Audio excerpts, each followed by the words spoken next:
Hey, welcome to Mineral Talks Live, the weekly live webinar that brings you in-depth and in-person interviews with the mineral people from around the world. Mineral Talks Live is brought to you by a joint effort among the Mineralogical and Geological Museum at Harvard University, the Society of Mineral Museum Professionals, and Blue Cap Productions. Tune in every Wednesday and stay connected to your mineral world.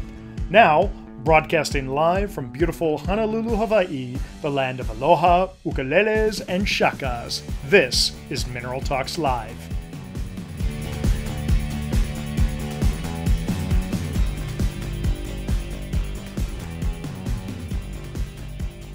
Hello and welcome to another episode of Mineral Talks Live, the weekly mineral talk show broadcasting you live every Wednesday. I'm Brian Swoboda, the president of Blue Cap Productions.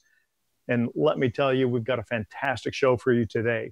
For those of you who are tuning into our program for the first time, Mineral Talks Live is a weekly webinar put on by myself representing Blue Cap Productions, Dr. Raquel Alonso Perez representing the Mineralogical and Geological Museum at Harvard University, and Dr. Eloise Gaillou representing the Society of Mineral Museum Professionals, also known as the SMMP.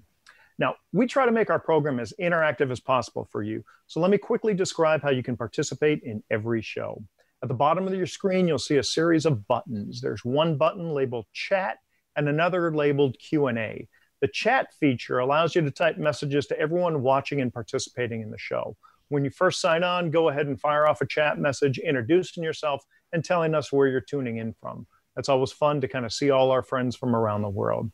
Now, during the interview, our guest and I will be focused on our conversation and not looking at the chat window. However, both Raquel and Eloise will be very active in those chats, so look for their comments along with everyone else's. At times, either Raquel or Eloise may interject during the interview with questions that you're asking so that we can get an immediate answer from our guest while they're still on the topic. Now, the second way to interact with us is through the Q&A function, also at the bottom of your screen. This allows you to submit general questions that we'll try to answer at the end of the interview. Finally, at about 40 minutes into the program, you may see a window pop up on the screen asking a bunch of questions for our weekly poll. This is just a bit of fun where you can try to predict how our guest is going to answer these 10 questions that I'll ask at the end of the show. It's a bit of fun and you'll get to know our guest a little bit better. And many times we have little prizes that we give away like we do today. So with that, let's get started with our program. I'm very pleased to introduce everyone to our guest today, Mr. Salim Eddé, who is the founder and creator of the Mim Museum in Beirut, where it's just now past 8 p.m. Salim, assalamu alaikum. How are you? Wa alaikum assalam. It's really very heartwarming to see so many people connecting and to have had so many messages when the catastrophe hit us on the 4th of August. Many of them from the mineral community. So thank you to all of you. Well, on behalf of the entire community, I want to thank you for taking time out of your day, or your evening rather, to sit and chat with us. Now, in preparation for this interview, there's so much I've already learned about the MIM. And one thing that I learned that I want to share with everybody is I always assumed the MIM was an acronym because I've always seen it written, or many times I've seen it written in all capital letters. But I've learned that that is actually incorrect. The MIM is actually written in all lowercase, kind of like how you see it here. And this is a great book that was written on your museum. And it's often referred to, or the cool kids actually just call it the MIM, like they've done here on the book.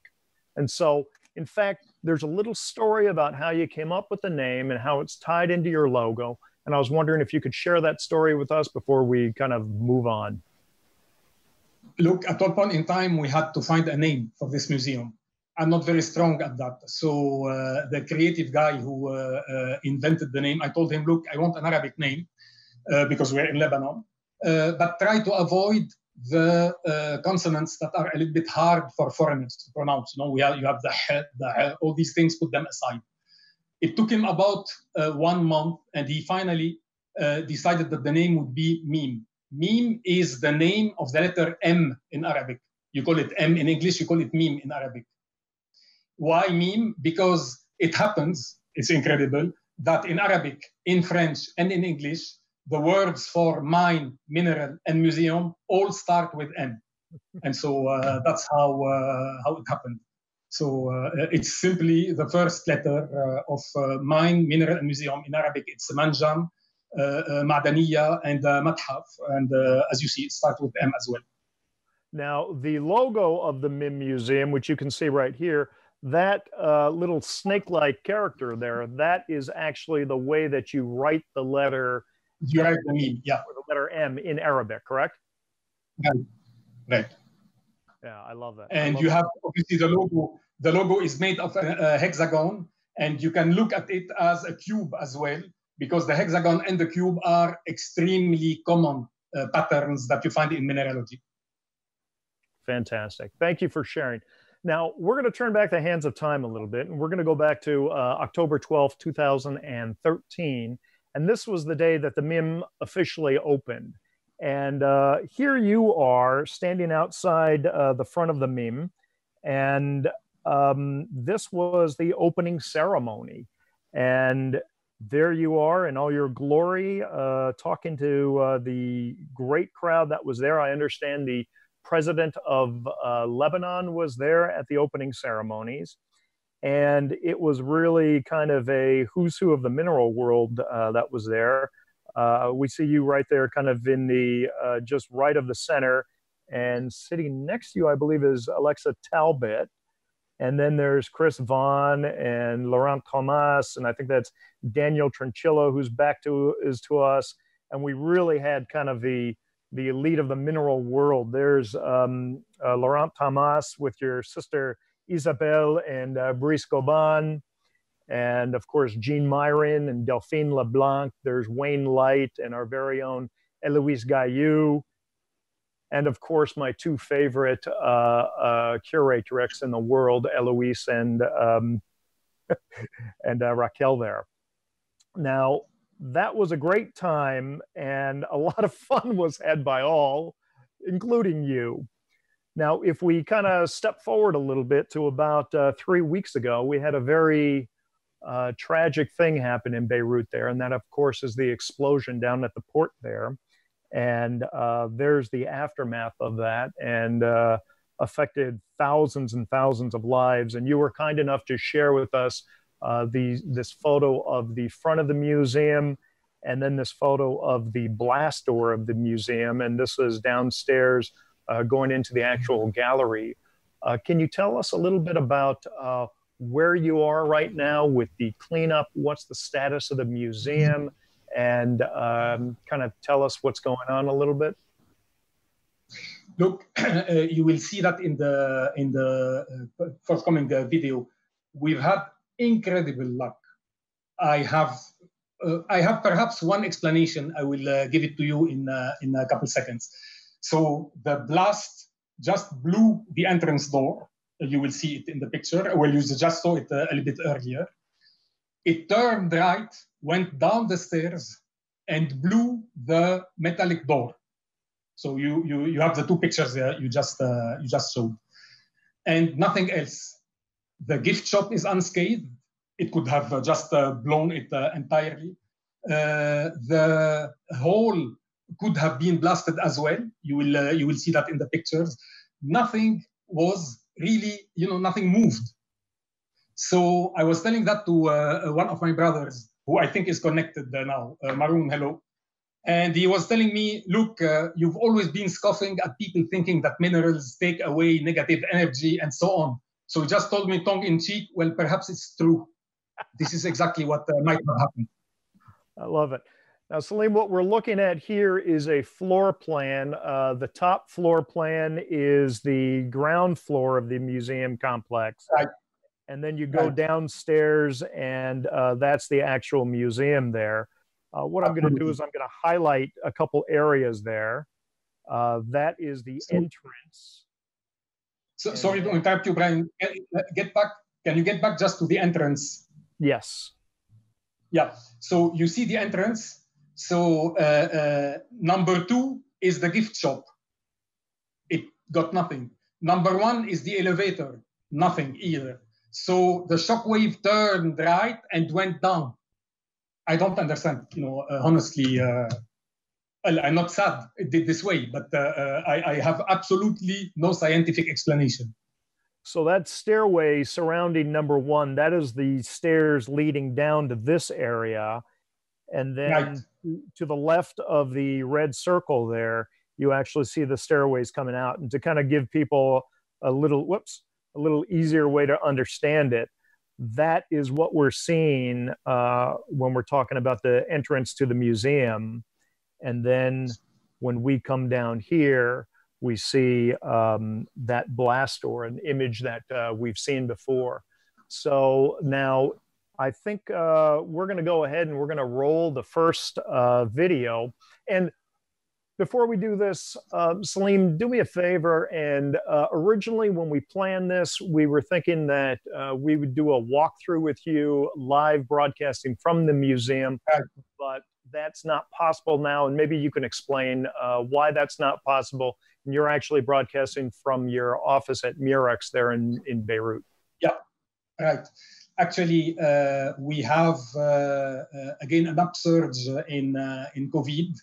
And so the government has decided to have a re-confinement again, 2 weeks confinement with a curfew after 6 p.m.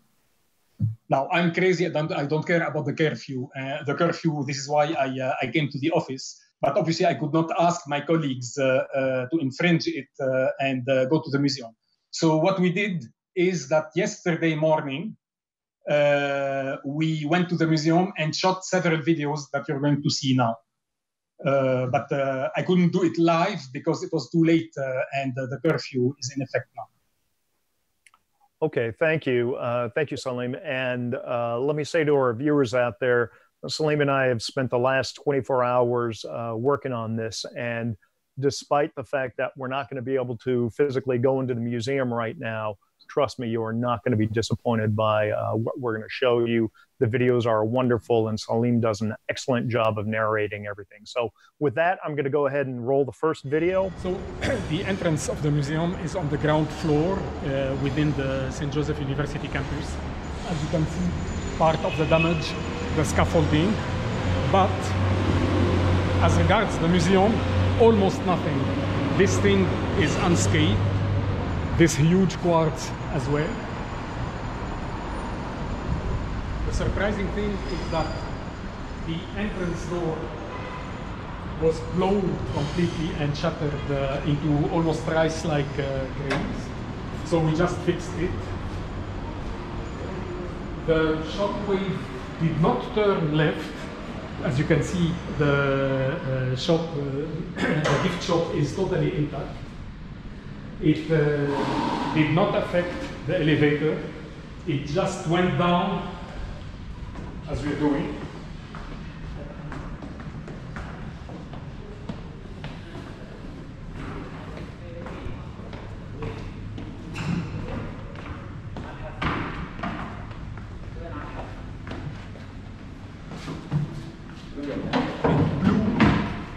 The entrance door that is metallic, it just blew it. As you can see, you have still scars here, and stopped right there.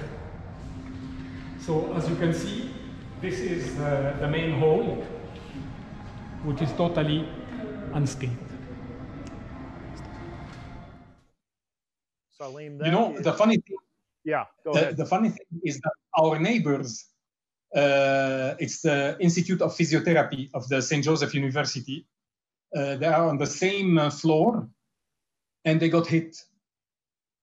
And we did not we didn't have anything. So frankly, I'm starting more and more to think that the minerals have got a certain power. Salim, I have a question from someone from the audience. How far away were you from the blasts? Well, the surprising thing, we were not really very far away. I would say 0.5 kilometers. Hello? Yeah. Can you see me? Yes. Yeah. I would say not more than 1.5 kilometers. But the surprising thing is that you have a hill. You know, Beirut is made of many hills. There is a hill called Ashrafiyeh. On one hand, you have the port. Then you have the hill. And we were on the other side of the hill. So normally, we shouldn't have been hit. We were partly hit and in a totally random way that I honestly cannot explain. Well, Salim, I mean, you know that you had glasses that were windows that were blown at a distance of 8 to 10 kilometers from the epicenter. Salim, I'm completely. But normally we should have been shielded by the hill, and we were not. It's incredible how that blast wave came through and shattered the front door, and then didn't really do anything to the shop to the left of it, yet did so much damage to that steel door below. And so I think entirely lucky, and I actually think it's a brilliant idea to have your museum built underground, creating a very kind of secure area. Now, speaking of mineral museums, maybe you can share kind of the story behind the incentive of creating the museum before we go in and take a look at what you have inside. Well, when you start collecting, I suppose, well, you have to be selfish, you have to be greedy, you have to be opportunistic if you want really to build the thing. My friends who are listening to me, Daniel, Ian, or whoever among the vendors is listening to me, understand very well that. Then at a point in time, you say, okay, the collection is there, and so what? And here you have two important persons in my life who came into play. Number one, my grandmother. Number two, Pharaoh Tutankhamun. You will wonder what my grandmother has to do with Tutankhamun. They're not exactly from the same period. Well, my grandmother kept on saying, you know, my grandson, nobody has ever taken anything with him in the afterlife. And when she saw people amassing riches and so on and so forth. So, you know, it remained here. And then I heeded Tutankhamun's experience. Tutankhamun was buried with all his jewels, his arms, his clothes, etc., etc. Tutankhamun disappeared, everything remained in the grave, and ended up in a museum. So I decided I would skip that step and put everything in a museum before I follow Tutankhamun's path. And again, building on what my grandmother said, which is why I created this museum. I will get into more details on that later on, but basically that's the thing. You know, I've been the custodian of minerals for a very short period, minerals that predated me by millions of years and will certainly outlive me by hundreds of millions of years. So I think they belong to everybody, and their normal place is a museum. Well, I love it. I think as more people get to know you, they'll realize that you are a true lover of history, and to follow in the footsteps of Tutankhamun. Does that mean you're going to have your crypt in the Mim Museum someday? You know, there's a little bit calcium phosphate that will remain, not much. So I don't think it's worth it. Okay, Salim, I'm going to go ahead and roll the second video, and this is you kind of showing a little bit around the center atrium area of the museum. So this is the main hall. We use it for events, dinners, conferences, and so on and so forth. On the left side, we have the mineralogy section. On the right side, and inside here and all over there, we have the paleontology section. And so we're going to concentrate on mineralogy.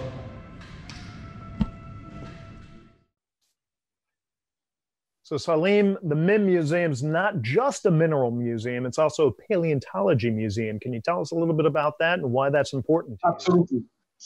Well, it started as a mineralogy museum. And then, you know, I kept on hearing my fellow countrymen telling me, why don't we have minerals from Lebanon in the collection?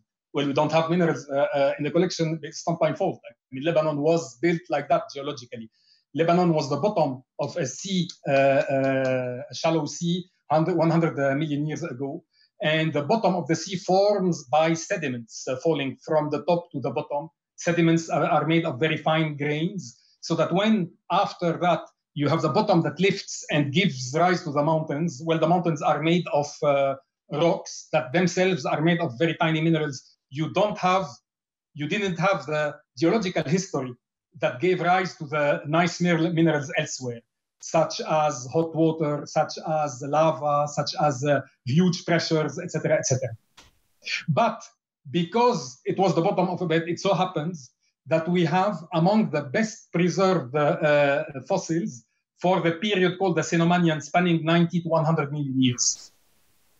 And so this was Susie's idea at one point in time, because we had an empty room. Susie, before becoming the curator of Mim, was the curator of the National Museum. She begged them for years to have an exhibition on Lebanon fossils, but because of the bureaucracy, nothing happened there. And so we did it immediately here. And well, I need another session to tell you about paleontology, because it's really extremely interesting, and it's something new I added, to the virus of mineralogy much later in my life. Well, I love it. I mean, it ties back to Lebanon again, and as we're going to say over and over, Lebanon and Beirut, where you grew up, plays such an important role in your life and influenced you so strongly in everything that you do to this very day. I have a thing for my country. I can't explain why, but... Okay, let's go ahead and roll the next video. And in this video, you're in the main gallery and you're talking a little bit about what we're... Mineralogy, to avoid monotony, we have separated the mineralogy into 8 different steps.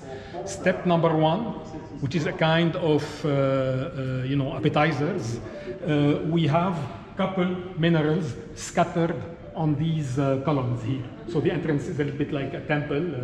You have 5 columns. So you can see, for instance, here,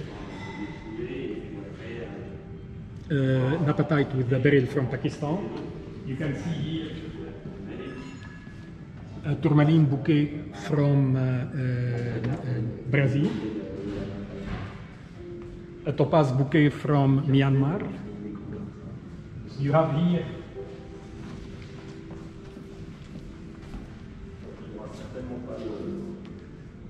funny 3D mirrors where you can see you have special mirrors that project the image outside, so it's fun for kids.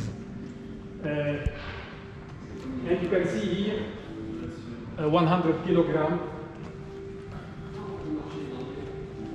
almost totally transparent quartz from Brazil.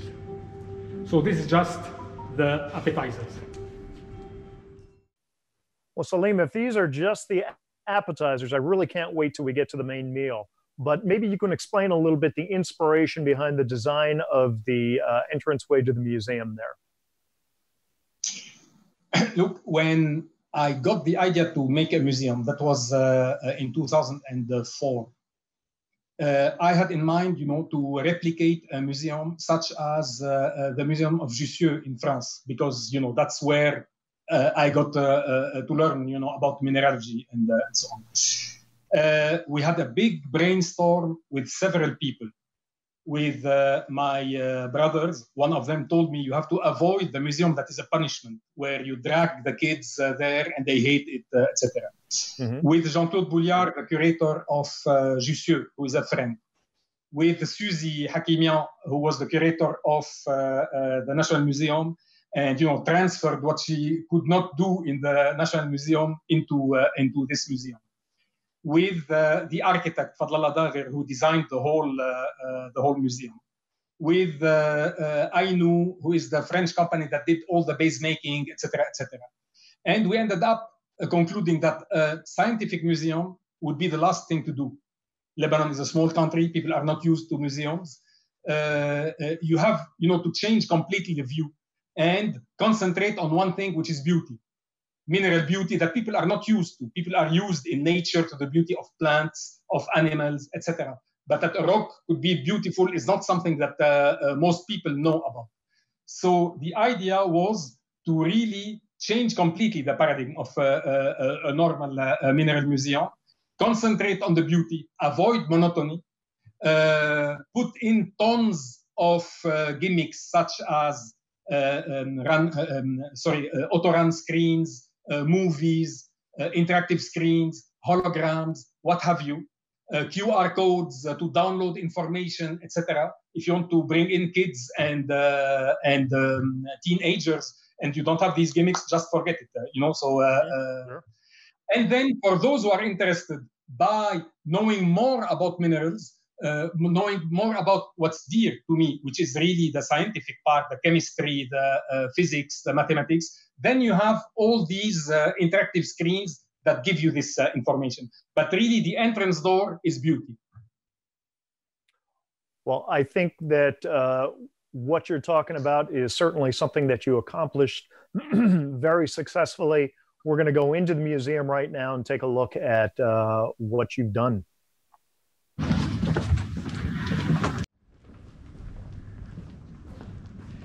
Now, the second part, which is what we call the 9 classes.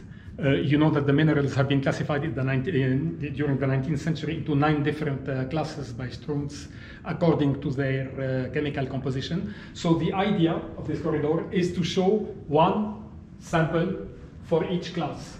So you see here a bouquet of stibnite from China for class number 2. You see here fluorite from Switzerland that was found 2 years ago. Now you will see pretty big crystals. I have a main problem. As I'm getting old, I'm getting more and more short-sighted, so I tend to collect bigger and bigger crystals. Now here you have several screens that explain, always in 3 languages, Arabic, French, and English, what are minerals, how they are formed, etc. And you have also interactive screens, such as the one I'm going to show you.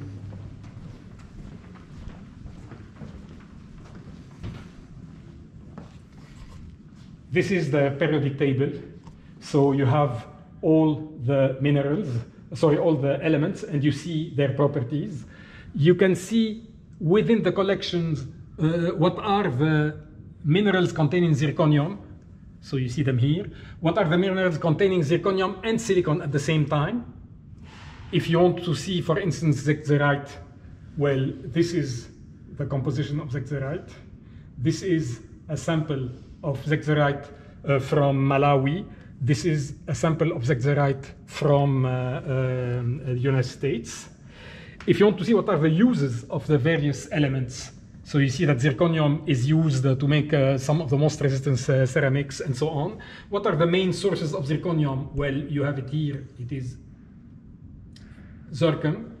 And so you can see several zircon samples of the collection. You can obviously expand them. The idea being to make chemistry something fun for kids and for adults, because generally people hate this thing. Salim, absolutely fantastic exhibit there. I love that. And I know that to take the periodic table and to put it in a way that is not only educational but engaging is not an easy thing to do. Now, there's a story behind the periodic table and your start in mineral collecting, and it's also somehow attached to this photo that I took of you in the Sorbonne Museum, pointing to a cassiterite there. So could you please share with us the story about your start with the periodic table and how that led to the mineral collecting that you're so well known for? Well, this dates back to the deep 20th century. In 1971, I was 12 years old. One of my uncles loved chemistry. Actually, he was, a chemical engineer as well, and he had a laboratory. And he brought me to his laboratory and introduced me to the periodic table. For him, the periodic table was almost at par with the gospel and perhaps slightly higher. For him, it was so extraordinary that all matter known was made of 88 bricks. Our bodies, air, water, rocks, what have you, all are made only of 88 blocks. And when Mendeleev started putting this table, he noticed that there were some missing cells there and predicted that some elements that were not yet known had to be found one day, and they did. So this, struck me. Much later, so I'm jumping to 1995, I decided to collect these elements. My brother, who was then in our office in the United States, helped me do that because some of these elements, you have restriction in exporting them and so on. So he bought them for me and smuggled them into France. All these, well, not all of them, but most of these 88 elements. The problem with the elements is that almost 90% of them are metals. And apart from gold that is yellow and copper that is red, all metals are white. So after a while, things became extremely boring. So I decided to shift in 1997 to the minerals from which these elements are extracted. And the very first mineral I purchased was a cassiterite. Cassiterite is the tin oxide. The story of, well, apart from the fact that it's, a perfectly square mineral and a very hefty one, and I like that, I like the heft, cassiterite is intimately linked to the story of my country and my region. 4,500 years ago, the dwellers of this part of the world called the Canaanites, that later on the Greeks called the Phoenicians, used to roam the seas from where I am now to what is today Great Britain, Cornwall, and Brittany in France, to get this mineral that did not exist here. They used to crush it, to smelt it with coal and extract tin. Then they used to go to Cyprus. Cyprus, by the way, is called Kypros in Greek, and that's the origin of the word copper in English.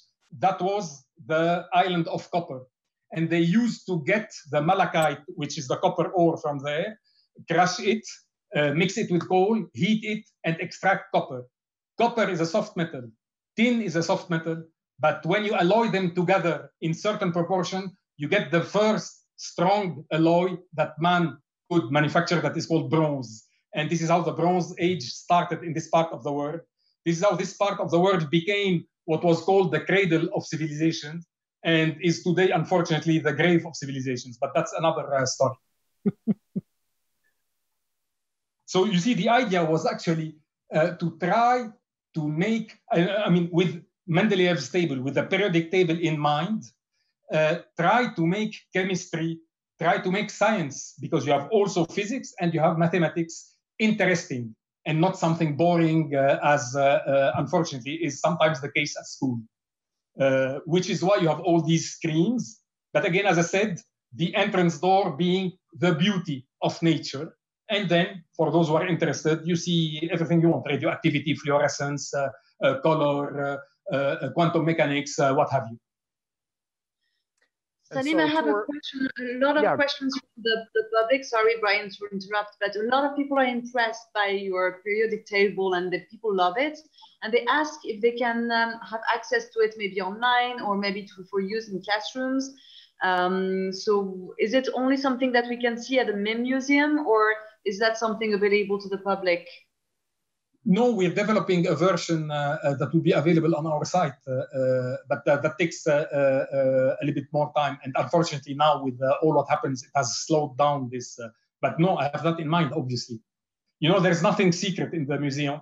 Pictures are not secret, no copyright, no nothing.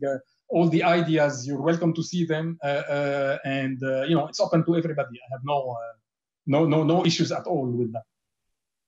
Yeah, that's what I saw with the website and with all your posts on Facebook as well. It's really well open. So, well, we're looking forward to being able to look into your periodic table and, well, first to go to Beirut to see it live, but maybe to use it in other museums and for other educative purpose. Thanks, Salim. Thanks.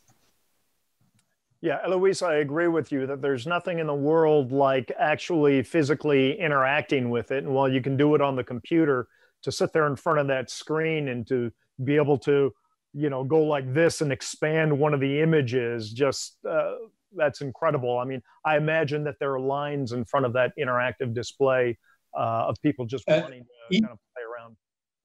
Even better than that, I heard one day a kid telling me, after this visit, I love chemistry.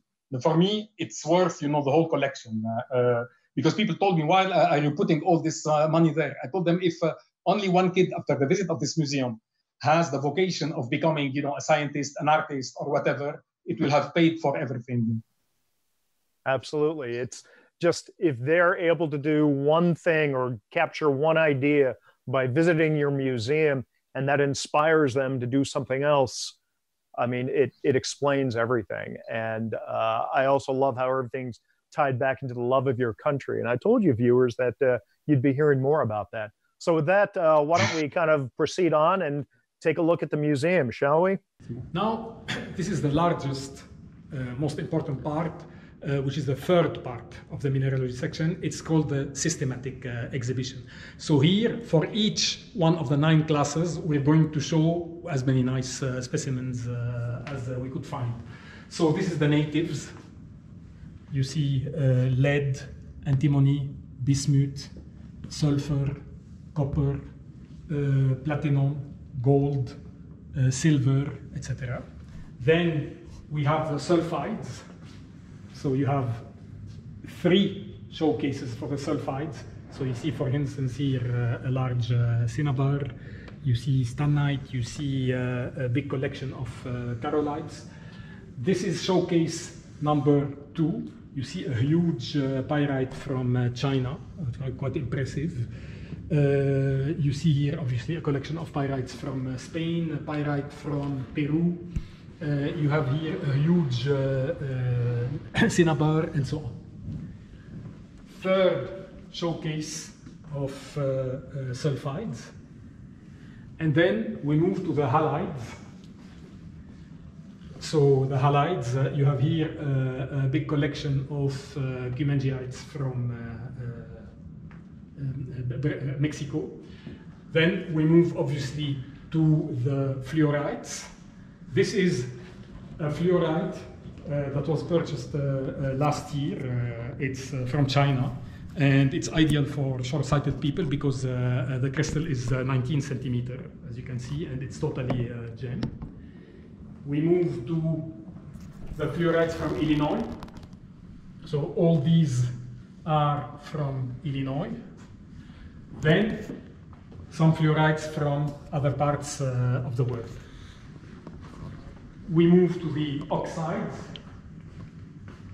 So here you have a collection of oxides. I have a thing, as you know, for cassiterite. So here you have many cassiterite.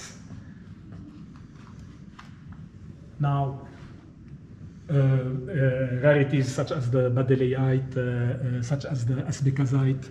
I love rarities, and you can see them here, ludlockite. Again, oxides, a showcase of oxides.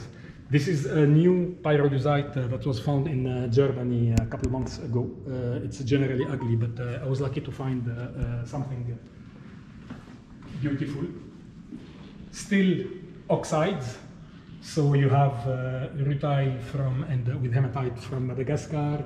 You have a huge spinel from Vietnam. You have several rarities as well, such as a stibiotantalite, a 2 kilogram stibiotantalite from Mozambique, valentinite, etc. Then we move to the carbonates. So you recognize, obviously, several rhodochrosites from the United States and from South Africa and from China. You have cerusites here, siderites from France, crystallized primary malachite from Congo, which is something quite rare.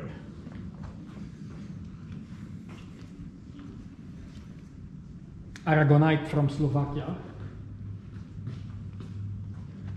So here you have still several classical or rare carbonates. And last but not least in carbonates, calcites. So you have a huge calcite with perfect crystals, hexagonal crystals topped by equilateral triangles from China.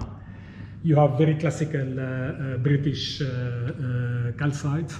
You have very good samples from Artigas at the border between Brazil and Uruguay.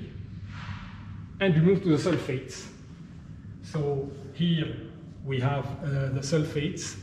It's hard for the sulfates to find something beautiful apart from the classical sulfates, which are gypsum, celestine, anglesite, and barite. And so we tried to get sturmanite, brochantite, and some other rarities here. The borates. Also, it's not easy to find good borates. So you have a huge hamburgite from Madagascar here. You have a big one from Afghanistan. You have probably one of the biggest jeremejevite from Namibia. And here it's the recent production of China, Olshanskyite and Roweite. Here with this henmilite from Japan, it's probably about half of the production of that mine that you have on this mineral. And then tungstate, molybdates, and so you have here good. This is a huge powellite from India. Phosphates. So this is an apatite from the United States. One of the biggest apatites to come out of Panasqueira. A huge apatite from Pakistan that looks a little bit like the alpine material, but much bigger. Some rarities here in the phosphates like bobierite, kovdorskite, isokite, etc. Still phosphates, vanadates. You have a collection of varinanites, big varinanites, because again of my short-sightedness. A collection of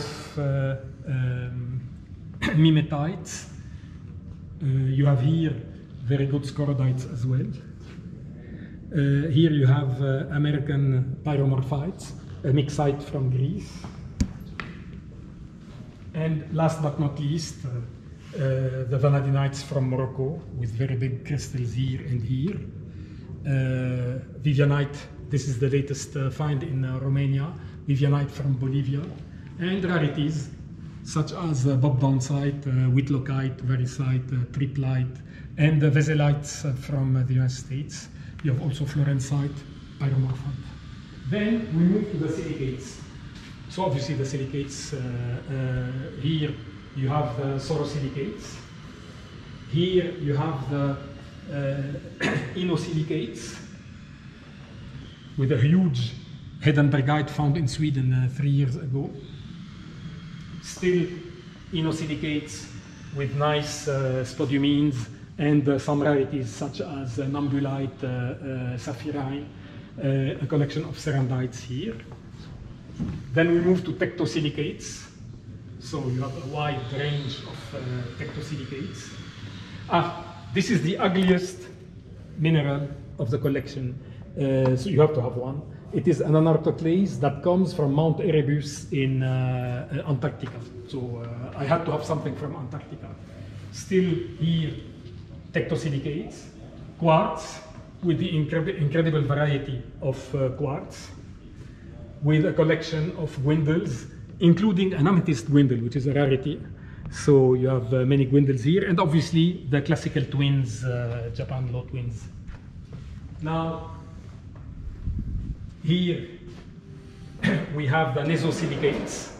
So you have a huge phenakite here, several topaz, and garnets, zircons. And then the cyclosilicates with tourmalines, beryls obviously, and some rare cyclosilicates. This was found 2 years ago in Pakistan. It is incredible. It looks like a cake. You have 5 minerals there. Here you have, again, cyclosilicates. I just saw a small comment here. Does Mim have meteorites? I'll be honest with you, I don't like meteorites. I mean, they look like rocks without any shape. I have one that retains only one, that is a metallic meteorite. It is kamacite and taenite. It is so an alloy, a natural alloy of iron and nickel, coming from God knows where, that fell in China in the 16th century, Nandan. And it is the only meteorite I have come across that retains a certain geometric shape, and that looks nice. It's shiny. And so everybody obviously looks at it and concentrates on it. The funny thing is that it costs almost nothing. I bled myself white for other minerals that nobody looks at, and everybody, stares at this thing. Salim, absolutely wonderful video we were able to see there. I think everyone's jaw is open as mine is. I'm going to let people know right now that the gift that we're going to give away at the end of the show, if you can get the majority of questions for the 10 quickfire questions about Salim correct, is it's a video of 99 different specimens there at the Mim Museum that Salim and I have put together as a video, and it's we're going to give you the URL to watch that. So keep staying tuned. I was going to stop to see if we had a few questions, but I see that we're kind of running short on time. So I'm going to go ahead and I'm going to roll the next video. Here we have step 4 and step 5. Step 4, which is the radioactives. So we have concentrated all the radioactive minerals here, classical ones and rarities as well. We have an extraction of radon and obviously lead reinforced walls. And this is the fluorescent section, where obviously you can look at the minerals in normal light and then in long UV light.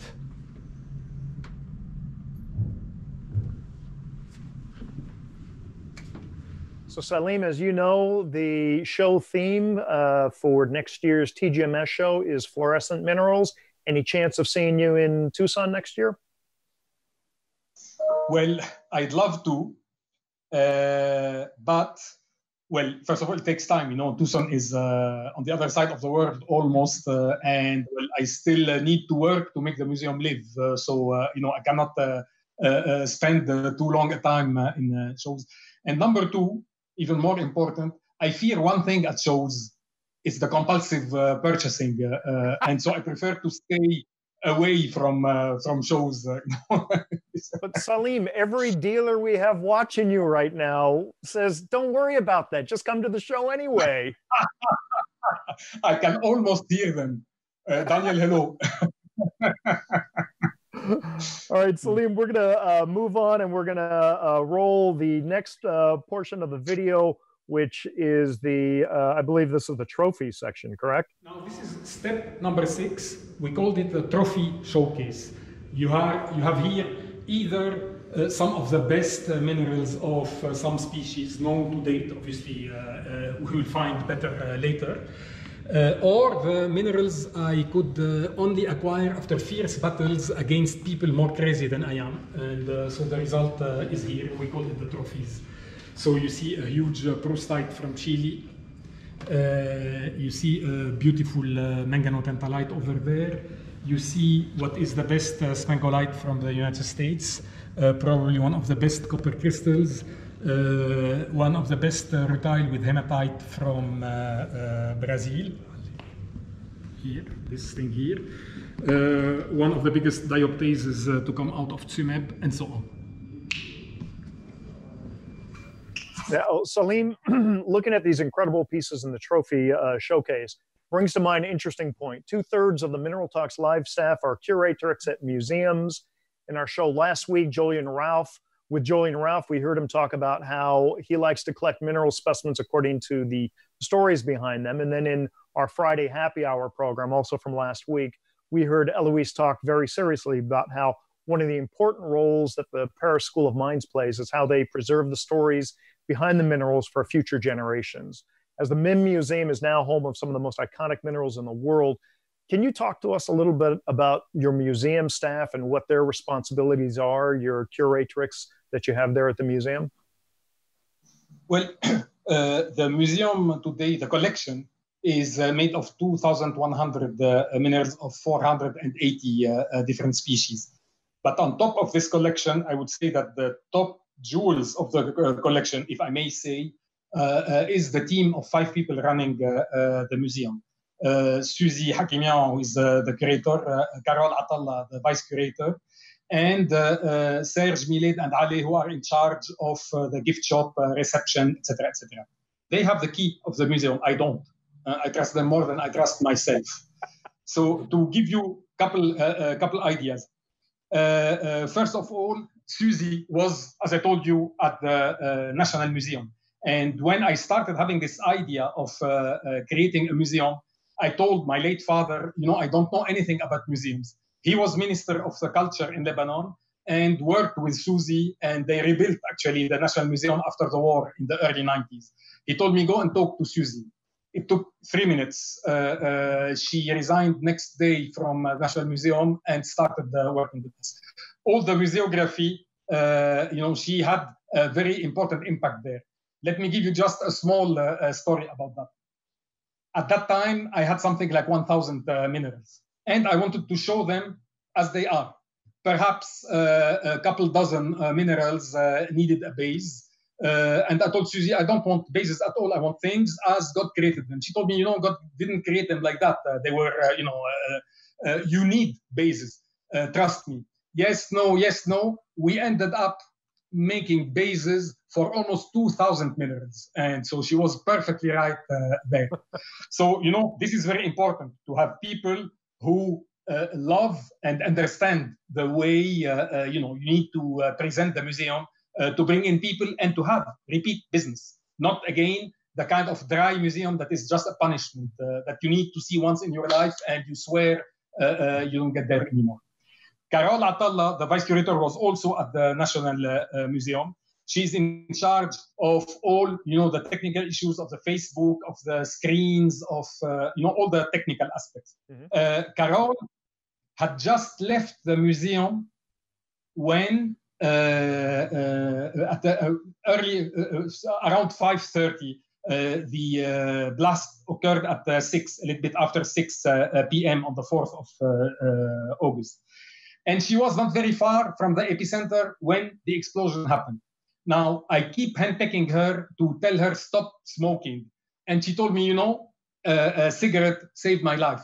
She had all the windows of the car open because she smokes while driving. And that let the blast go through the car. Now, obviously, she got sand and all that when this happened. When she realized what was happening, she didn't go home. She went back to the museum to make sure, to find out whether something happened to the collection. Not knowing that it was an explosion. It might have been, a war, a bomb, a booby-trapped car, God knows what. So you see, these are really the major elements of the museum. The rocks are absolutely secondary. Now, people tell me, but all these stories, how do you make them live? Well, all these are precisely, all the stories I'm telling about now are in the interactive material in all these screens, which we keep on enriching with time. So the stories behind the minerals are stored on your computers there, so people can interact and they can see the minerals. Absolutely. And then read the stories behind them. Is that correct? Absolutely. Yeah. Wow. Okay, so then you are preserving all the stories, all the labels that come with the pieces. You're preserving all of that for in 3 languages: Arabic, French, and English, always. That's fantastic. That's absolutely wonderful. All right, let's go ahead and I do have to say we're going to run a little bit over on today's show, but I don't think that fine with me. I have really going to. I can stay 2 or 3 more hours without any problem, but I don't know if people will follow. Wonderful. Okay, this will be our first 12-hour Mineral Talks live show as Salim and I just kind of kick back and chew the fat. All right, let's go ahead and roll the next video. This is the treasure room, which is step number 7. So you have all these showcases where we have put what is perceived as precious. So you can see here a gold from Venezuela. You can see diamonds, including this marvelous glacis from Siberia, 53 karat, 74 karat from South Africa, silver from Norway, gold from California, sapphires and rubies from Tanzania, from Myanmar, from Sri Lanka, emeralds from Colombia. The big one is a 1400 carat, again for short-sighted people. Here you have small treasures. So one of the best cerussite known, an excellent euclase, the well-known beryl aquamarine with black tourmaline. And here you have a spessartine from California with the tourmaline. A 5 kilo topaz from Brazil. Imperial topaz from Brazil. A candy, so you have a peridot from Burma, you have here beryl from Madagascar, yellow beryl from Russia, and tourmaline from Itatiaia. Half a kilo of gold, the biggest, or one of the biggest euclases known. Tourmaline from Itatiaia. Tourmaline on quartz from Brazil. Big aquamarine from Pakistan. Black and white opals from Australia and opals from Ethiopia. A huge amethyst from Namibia.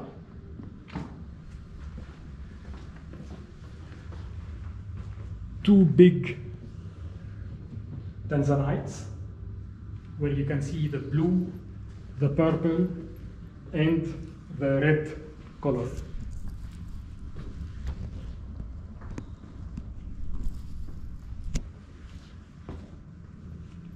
A bouquet of aquamarine from Pakistan. The only mineral from Lebanon. Just to say that there's something from Lebanon. It is a 130 million year old piece of amber found in 2014. A big rhodochrosite. And that's the treasure room.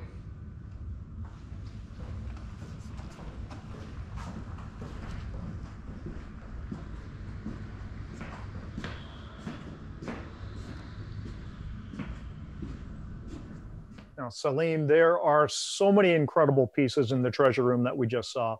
But one piece really stands out in my mind, and that's the amber from Lebanon. Now, while many may argue it's not a spectacular piece, what it does is, to me, it speaks to me because it's a hint into who you are and what drives you. I know that when I first learned that there was going to be a mineral museum with a lot of the greatest mineral specimens in the world being built in Lebanon, I asked myself, Lebanon? Beirut? Why Beirut? And now, after having gotten to know you over the years and understanding more about you, it makes a lot more sense to me. You're obviously a big lover of your country and your culture. From ancient Lebanon, we have a long history of suffering, but also a long history of accomplishments that still touch us to this very day. We've got a couple of the oldest inhabited cities in the world, Beirut, even Byblos. These date back 7,000 years ago. We have the Phoenicians, which we talked about a little bit earlier. They were the ones who are accredited with having the oldest verifiable alphabet, which was also the basis for the Greek alphabet. And that in turn was the basis of the Latin alphabet, which we actually use today. And then during the 1950s and 60s, the time when you grew up, the financial power and stability of Lebanon earned it the name the Switzerland of the East. And Beirut was often referred to as the Paris of the Middle East. And then in 1975, it all came crashing down with the Lebanese Civil War. You even had to leave the country a year after the war started. So now that you have a very successful financial software company with offices in Paris, New York, Tokyo, Singapore, Dublin, Sydney, and certainly Beirut, you now have the means to purchase these minerals, and you have the means to build a beautiful museum for them. But I think for many, the question still remains, why Beirut? And the answer is a little more complicated than just the love of your country. Can you kind of unravel that a little bit for our guests? Look, honestly, my country deserves more than its current fate. The problem is that it lies in the doomed part of the world. I've always known war in this part of the world. The country has been bled by immigration. Most good people have left the country, and so obviously the level has come down. You have destruction everywhere. You have the highest by far proportion of refugees in the world, Syrian, Palestinian, Iraqi, and so on, per capita in the green world. So really, we deserve more than that. A little bit more on my town, my hometown, Beirut. Few people know that Beirut is one of the oldest continuously inhabited cities in the world. It is at least 5,000 years old. There are remnants of a Canaanite wall that dates back to 3,000 years before Christ in Beirut, in downtown Beirut. The second thing is that Beirut has had ups and downs, if I can, it's an understatement. For instance, in July 551, during the Byzantine period, you had a huge earthquake which epicenter was exactly where I sit now, that wiped out the town, first of all, and then the town was covered by a tsunami and disappeared, and then was rebuilt later on. When you go downtown, you have excavations showing you the part of Beirut predating 551. And you see arcades that are below the street level. So I wondered, why did people build below the street level? Actually, no, that was the level of the town that was covered by millions of tons of rubble and then rebuilt on top. Right. You see? You have also, the civilizations that we know today in the West and so on started here. The notion of trade, commerce, alphabet, monotheism, agriculture, all these things started in this part of the world.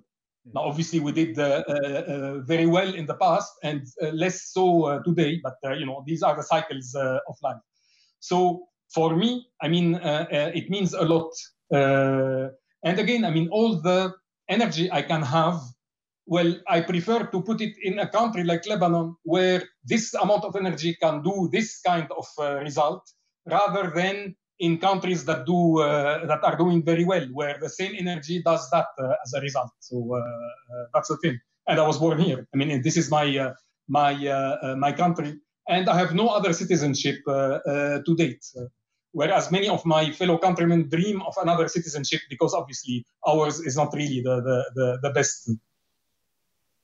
Oh, so you do not have a dual citizenship. It's only a Lebanese citizenship. No. I have enough trouble with my own citizenship to avoid adding trouble of other citizenships to that. Sure. Now, I know at Murex, at the Murex Beirut office, you also have a program where you're incentivizing the young professionals to stay there in Beirut. Could you explain that a little bit very quickly? Look, the major problem, I think, in Lebanon, which will make a recovery extremely difficult, is that every class, every year, you have at least 90% of the people leaving the country. Mm-hmm. So all the young people, 23, 24, once they graduate, the first thing they think of is to leave this part of the world. So we are trying here, we have a software company that I started with my associates about 35 years ago. And we started developing really seriously the office in Beirut in 2005, despite all odds. Today, we have 670 professionals here that are paid exactly as they would be paid in New York or in Paris or elsewhere, because they do the same job. So we're not trying to have a sweatshop or whatever. They are exactly like others.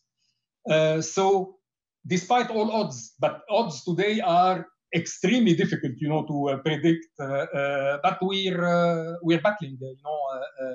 There is no reason why we shouldn't have our people live in their own country and prosper in their own country. It's more difficult, but okay, we'll do it. Well, and we're yeah. No, go on, please continue. we're lucky to be in a business which is, is an extremely modern one, which is software development. Mm-hmm. Software development, you can do it from your home. So when you have all the ups and downs because of demonstrations, because of war, because of COVID, because of whatever, you can telework without any difficulty. All our clients are based worldwide in 70 different countries. So that helps a lot, obviously. And I must admit, it helped me also, because about 80% of my salaries, bonuses, dividends, etc., you just saw them in the videos you shot earlier. Right. Well, Salim, I think I really commend you.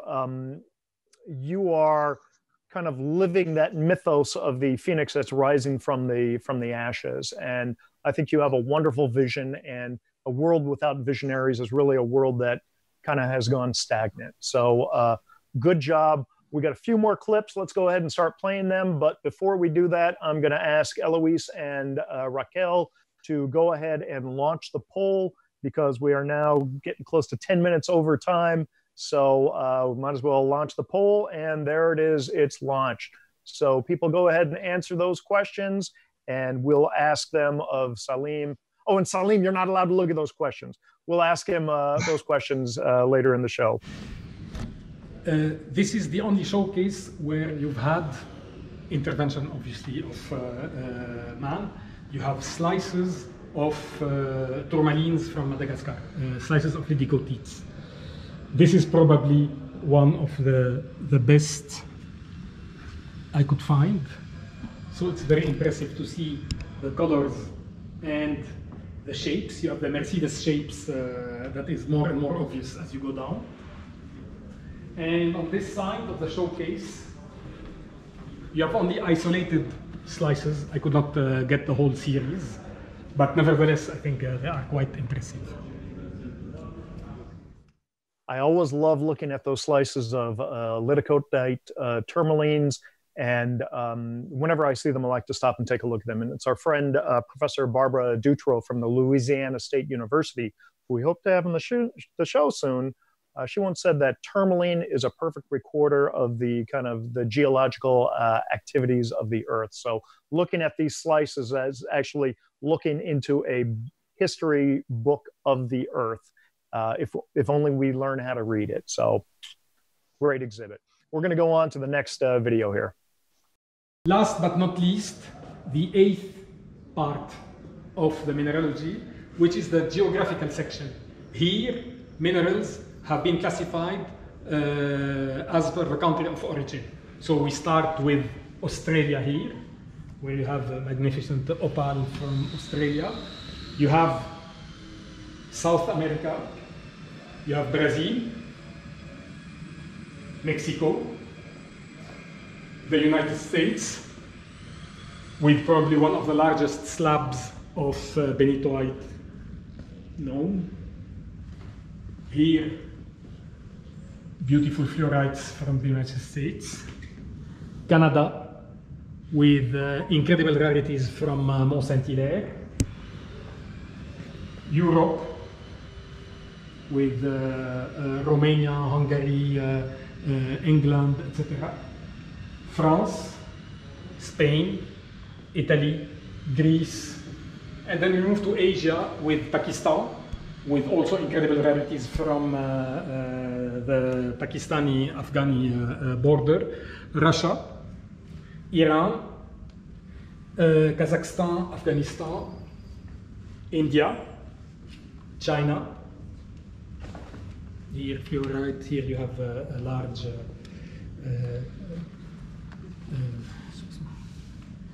Ilvayan. Namibia, Malawi. This is a magnificent fluorite from Namibia. Then you have Morocco, Mozambique, Congo, Madagascar. This is also Madagascar, where you have some of the best demantoids that have been found and incredible Lidicotite. And last but not least, Mali. in the geographic section, we have many interactive screens just to make the museum a bit more lively. This is one of them that kids like. You have a globe, you have the countries, and so I'm in Russia, and I hit on Udachnaya, which is the mine where this beautiful diamond comes from. You can move to the United States with Round Mountain, Nevada,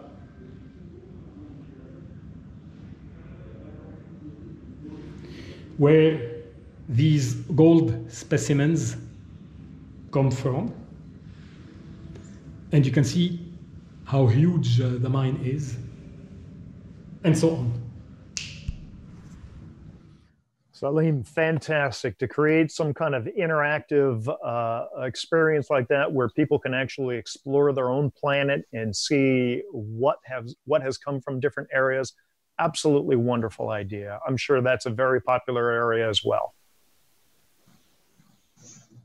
Look, I want all of you guys to come over to Lebanon. You will see it's less wild than it sounds. All who have come to Lebanon generally liked it. And so if you like minerals, you will doubly like Lebanon. I'm sure everyone is going to absolutely, after this, they're dying to come to Lebanon and Beirut.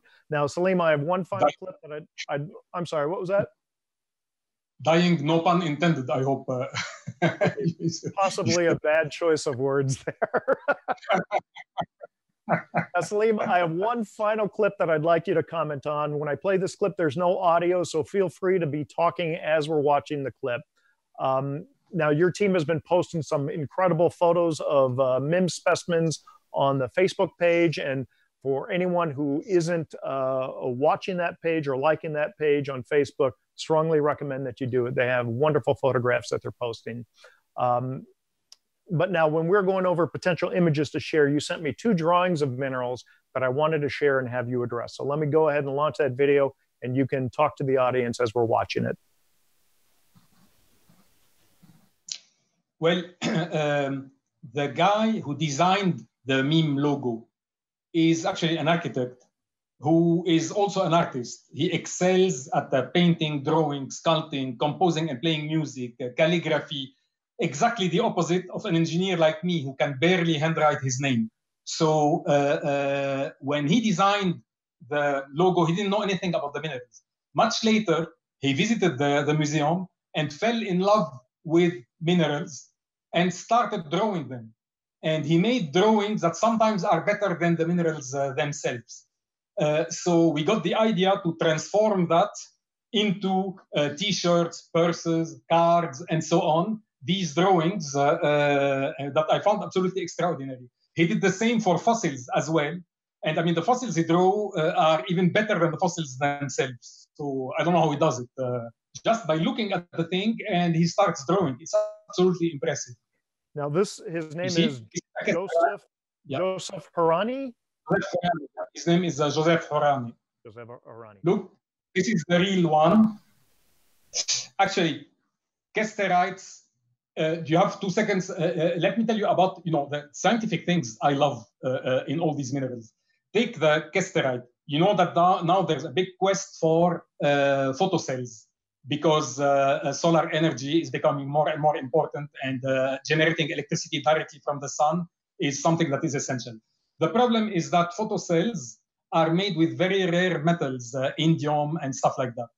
Well, by looking at what exists in the nature, people found out that Kesterites have got, are made of very common things, sulfur, tin, copper, and zinc, and have the same electrical properties as those cells that were devised with these very expensive metals.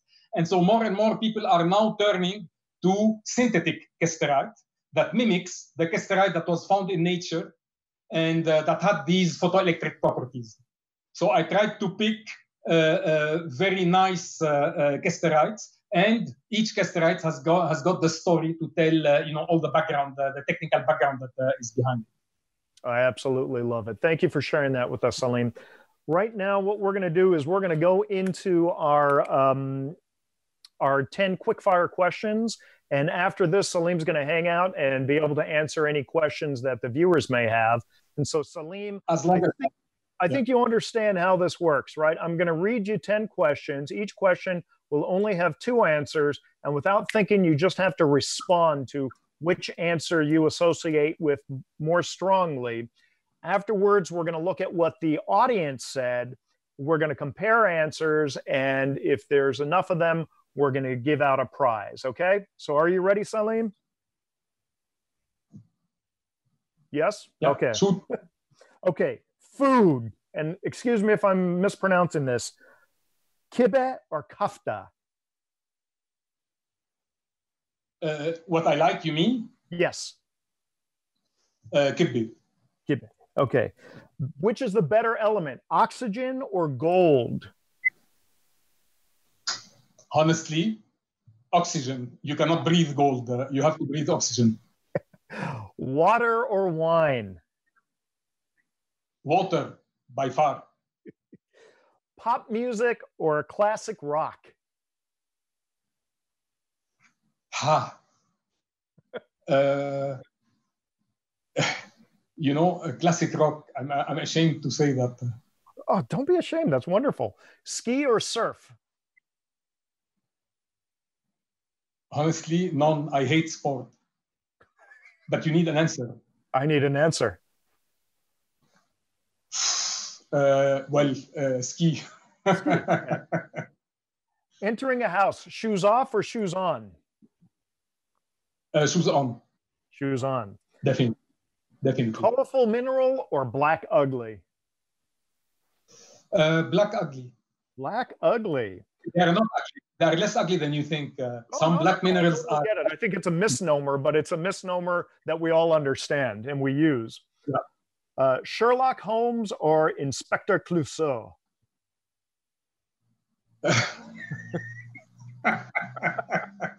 Sherlock Holmes. Sherlock Holmes. Desert or ocean?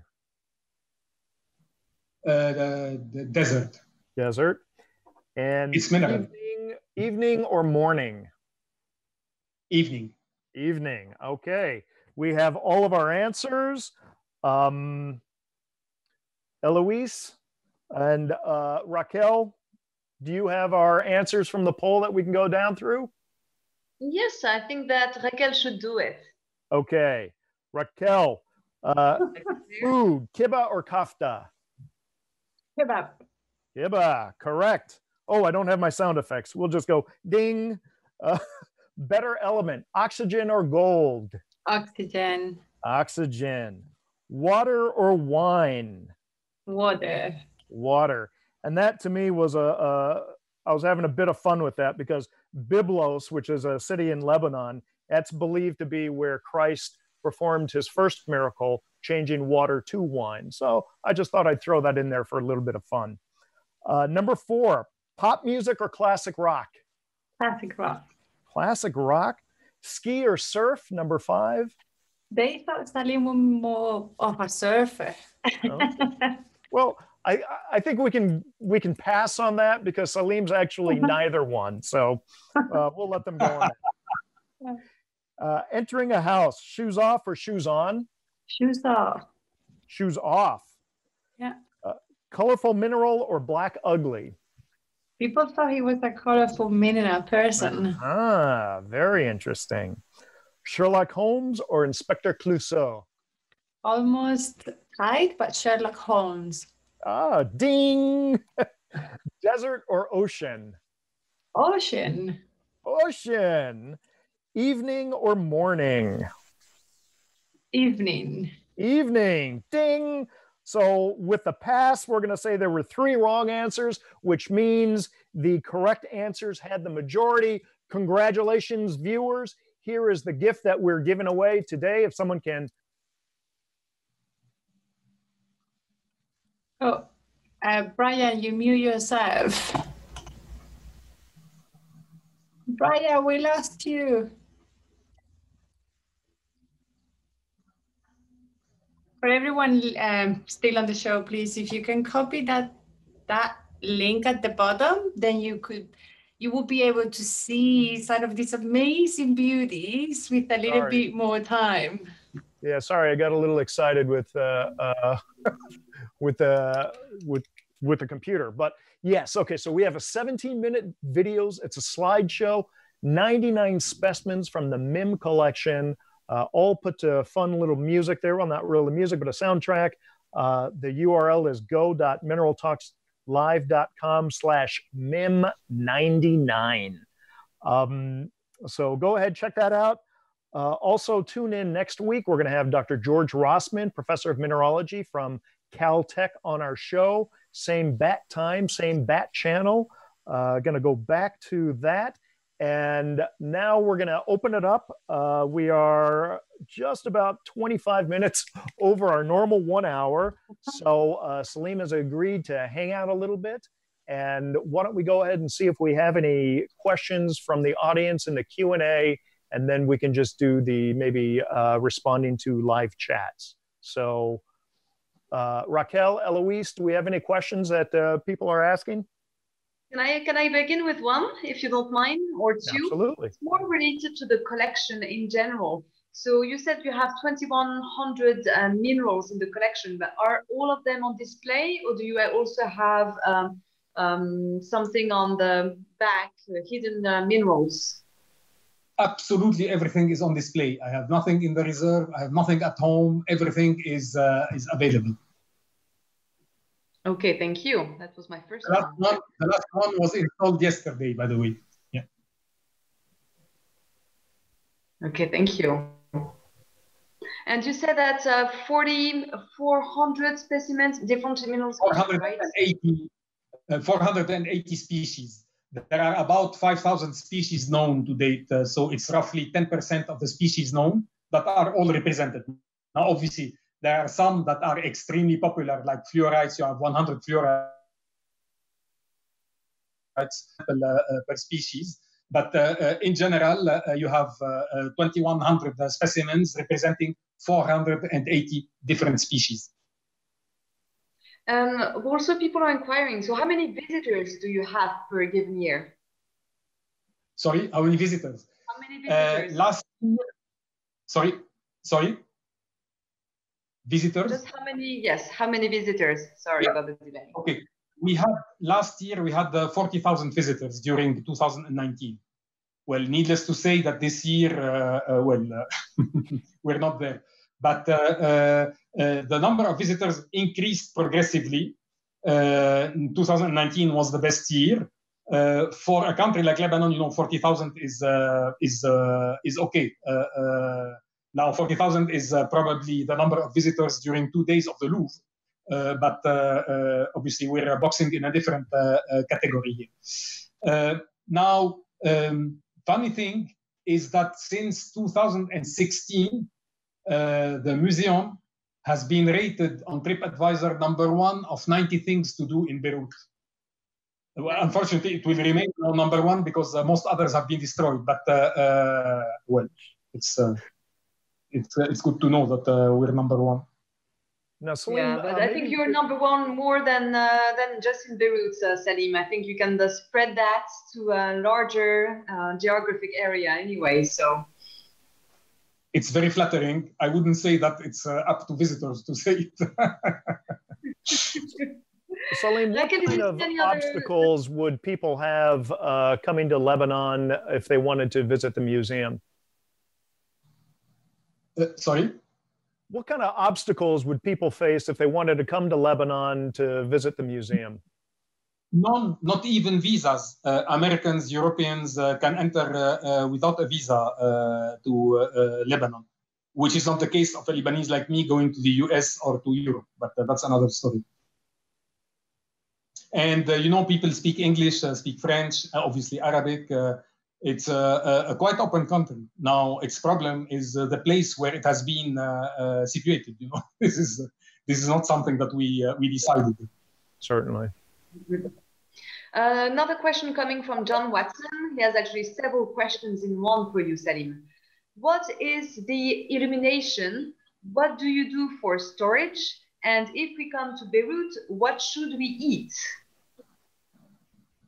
Well, eating in Lebanon is not a problem at all. I mean, you can eat many things, and the Lebanese food is very good and very healthy at that. Even the street food is quite healthy. Regarding what was the question about lighting in the museum? The lights. Mm-hmm. Lights. Yes, lights. You have halogen in, I would say, half of the museum, and LEDs progressively replacing halogens. For instance, the treasure room, you have only LEDs now, because the LED field has become very close now with the most recent LEDs to the halogen. And the LED lasts 7 times longer, consume at less than 10% the energy of halogens, and so on and so forth. So this is we're progressively replacing all the old halogens with LEDs. Okay, thank you. Raquel, I didn't see any other questions from the Q&A. Maybe did you see any from the chats? Oh yes, no, there was a question about the book. Do you have a book about the museum? I know that you have the visitor guides that Brian showed earlier. But can we find that somewhere? Can we buy it in the US? Can we buy it in Europe?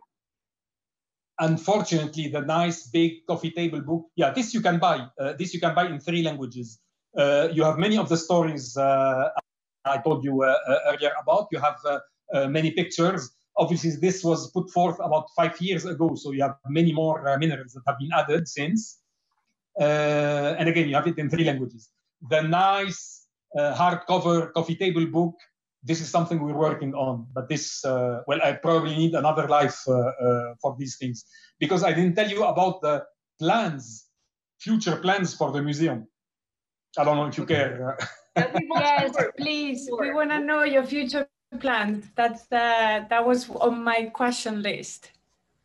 So you have number 1, mineralogy, number 2, paleontology. I'm now working on natural science, fauna and flora of modern Lebanon, because it so happens that we have a very peculiar flora in Lebanon, like 90 plants that do not exist elsewhere because of the specific climate, mountainous climate of Lebanon. And I'm working also, but this is longer term, on prehistory museum. The Jesuit university where we have the Mim installed now has got on another campus a small prehistory museum on prehistory, Neanderthal, Homo sapiens, and so on and so forth. Because Lebanon is the kind of corridor through which man went out of Africa through all Eurasia. So obviously you have many remnants there. They have a very nice museum. I told them I will take in charge the reinstallation in a modern building of this museum. So you would have a kind of museum mile where you have the National Museum, the Prehistory Museum, the Natural Science Museum, the Mineralogy Museum, and the Paleontology Museum within less than a mile. This is, well, I'll try to do my darndest to have that done. If you can do that, I'm sure you can make the book happen also. I mean, it's just incredible. So do you have like a layout? Is that going to be within the next 5 years project? Oh, definitely before. No, the book definitely before. But today books are important, but then you have everything on internet. You have, our Facebook site. You have our own site. That we are progressively, upgrading and so on. So obviously, it's better to have the book, to go through it, to have it near your bed, etc. But then you have other means today where everything is available. But again, I want people to come to the museum. I don't want people to buy books and disappear. Please, you have to invite us again. It was really, I was saying before we started that it was incredible when Salim invited me and Eloise for the opening of the museum. I mean, I've been to the Middle East, but never in Lebanon, in Beirut. It was a blast. I enjoyed so much. And then I also met many of the dealers that went to the opening. And it was an incredible experience. So I hope when you open the new museum, the expansion, even if it's fossils. I also love fossils. So I'm not a collector. It's like I love everything, right? Oh, Raquel, so you just love the food and you want to go back to eat more. Tell me about those baklavas. I mean, I would eat the baklavas like, I don't know, like olives. And then we have an amazing trip to Byblos with Jim Myron, Eloise and myself. Then we spent a few days. It was beautiful. We had such a blast. Thanks again for the where the name of the book came from for the Bible, I understand, is from Byblos. Byblos comes from the Greek word biblion, because which means book, because you know, the oldest alphabet still existing under, you know, the shape of Latin, Greek, etc., originated there about 3,000 years ago. And I think we have the very first, or one of the very first inscriptions in the Phoenician alphabet that is in the National Museum. That is just 1 block away from the Mim. So you can couple the visit and visit both of them. Salim, I have another question from Peter Mago, that he knows that you're concerned about purchasing temptations at Tucson, but would you consider exhibiting? Would I, consider what? To bring an exhibit to Tucson. Yes. I've been asked this question often. You know, I would present the answer in the following way. I would say I have created this museum here in Lebanon. Well, this is what I said during the opening. I use a very trite, but you know, very important sentence that was said by Kennedy. Ask not what your country can do for you, ask what you can do for your country. I did this for my country, for people to come here, not again to bring all these, to take all these things out and send them elsewhere. Plus, there are many hurdles. You know, whenever you move things, you break things, you lose things. So I'm glad everything arrived almost unscathed. Everything is well installed, and my only wish is for people to come over and look at that here. Yeah, that's perfectly understandable. Definitely. I hear you. Oh, there's a question from Danny Tranchillo. Is asking, can you ask Salim what's the best dessert is in Lebanon, and dessert? There are many of them, but I see perfectly where he's coming from, and I hope the pastry shop has not been affected. I don't think so. I will ask Carol. He loved banana eclairs stuffed with banana. Daniel, is that what you have in mind? Daniel, does that answer your question? Or... Say that again, Eloise. I was asking Danny Tranchillo if it was asking, answering his question, and he's answering yes, absolutely. So we're good. Yeah. So good tip to know, if you want a discount from Danny Tranchillo, bring him a banana eclair and maybe some pão de queijo, and he'll love you, give you a big hug, and give you a discount. Right, Danny? Discount, Danny? Well, I want to see that. Joking. Of course, no, we're all joking. Danny knows it. We all love Danny. He's a very important part of the mineral community.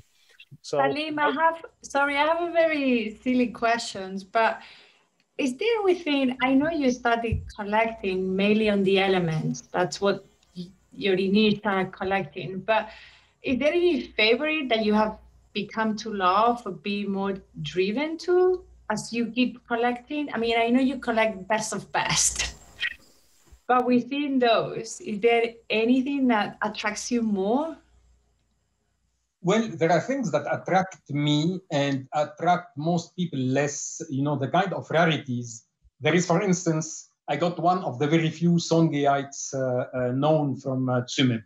It's nothing. When you look at it, I mean, you don't even see it. I like it. It's the biggest known.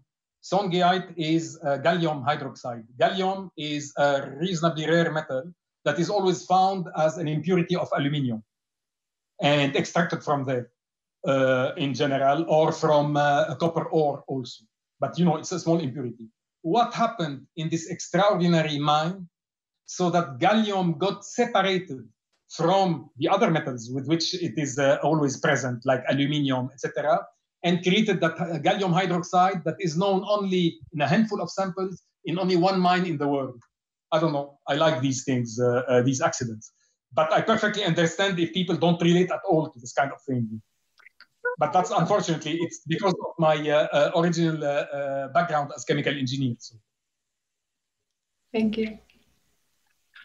You're that perfect collector scientist that is always looking for the answer. Why did this happen? And not finding the answer, you know, finding, well, a certain, you know, I'm asking more questions than I'm getting answers, to be honest. There are many other questions. Why do atoms pile up in such an orderly way when 3 or 4 people who are intelligent people can't do that? Here you have silly atoms piling up in perfectly geometric shapes on billions and billions and billions of layers of atoms. Well, there's already the answer inherent in the question. You know the answer. It's right there. But, you know, part of the fun is chasing the answers, because in the pursuit of the answers, they always say you come up with 100 new questions, and it's this constant branching and expanding your own intelligence and curiosity that really is the stuff of life. And the more you learn, the more you understand that you don't know anything. So it's a kind of masochistic game where...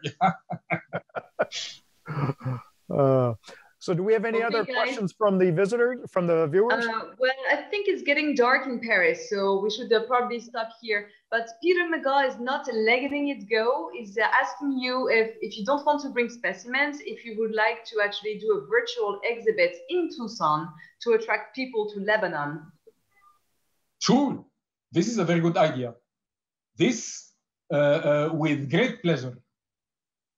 Okay, Peter is going to be happy. Thanks, Salim. And with that, shall we close the show, Brian? Absolutely. And Peter, he's so tenacious, and I love that. I look forward to some kind of presentation at the TGMS show from the Mim Museum, whether it's virtual or whether somehow Peter twists your arm enough, Salim, to get you to bring 1 or 2 specimens. I do look forward to that. And I'm not saying that it's not going to happen. I believe it might, but let's just say we'll see. So, Salim, again, I want to thank you so much for taking this time to spend the... that was my pleasure. It was really my pleasure. Thank you so much. I think it was exhilarating for many people to get an inside private tour of the museum with you. So on behalf of all of our viewers and all of the staff here at Mineral Talks Live, thank you. We really appreciate it, and we wish you the best. Thank you. Thank you, Salim. Thank you so much, Salim. Thank you. Yeah. And again, remember, next week we have Dr. George Rossman, a professor of mineralogy from Caltech. Has been in the mineral world longer than most of us have. So that is sure to be a great and exciting interview. Look forward to seeing you next week. Have a fantastic week. Aloha. Bye-bye, everybody. Thanks for being